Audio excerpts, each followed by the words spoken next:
class 11th. Today I want to say something about Republic Day in Hindi. First of all, I wish you all a very happy Republic Day. आज हम यहाँ भारत का 77वां गणतंत्र दिवस मनाने के लिए एकत्रित हुए हैं। आज के दिन हर भारतीय का हृदय गर्व और देशभक्ति की भावना से भरा होता है। 26 जनवरी केवल एक तारीख नहीं, बल्कि यह उस क्षण का प्रतीक है जब 1950 ईस्वी में हमारे देश ने अपना संविधान अपनाया और भारत को एक संपूर्ण प्रभुत्व संपन्न लोकतांत्रिक गणराज्य घोषित किया गया। भारत को आजादी 15 अगस्त 1947 ईस्वी को मिली, लेकिन हमारे पास अपने कानून और नियम नहीं थे। डॉक्टर भीमराव की अध्यक्षता में संविधान समिति ने कठिन परिश्रम के बाद दुनिया का सबसे बड़ा लिखित संविधान तैयार किया। यह संविधान वो ही है जो हमें समानता, स्वतंत्रता और न्याय का अधिकार देता है।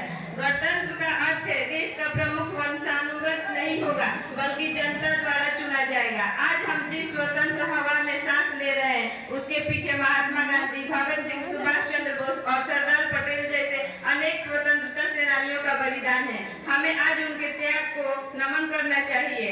एक नागरिक के तौर पर हमारा कर्तव्य केवल झंडा फहराना नहीं है, बल्कि हमारा कर्तव्य है कि हम संविधान के मूल्यों को सम्मान करें, देश की एकता और अखंडता को बनाए रखें, स्वच्छता और पर्यावरण संरक्षण में योगदान दें, भ्रष्टाचार और भेदभाव के खिलाफ आवाज उठाएं।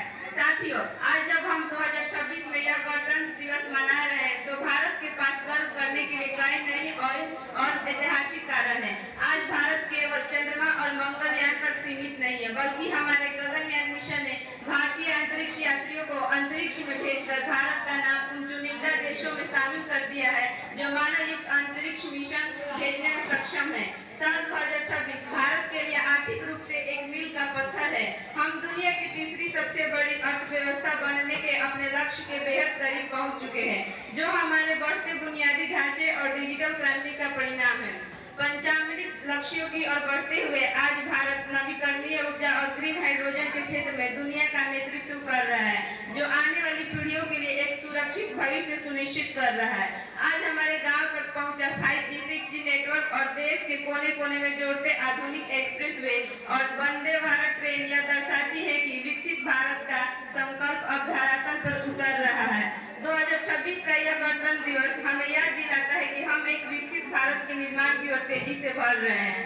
अंत में मैं बस इतना कहना चाहूंगी कि भारत की विविधता ही इसकी सबसे बड़ी ताकत है। आज हम सबको यह प्रतिज्ञा लेनी चाहिए कि हम अपने देश को और अधिक विकसित और शिक्षित और सशक्त बनाएंगे। जाते जाते कुछ पंक्तियां समर्पित करना चाहूंगी।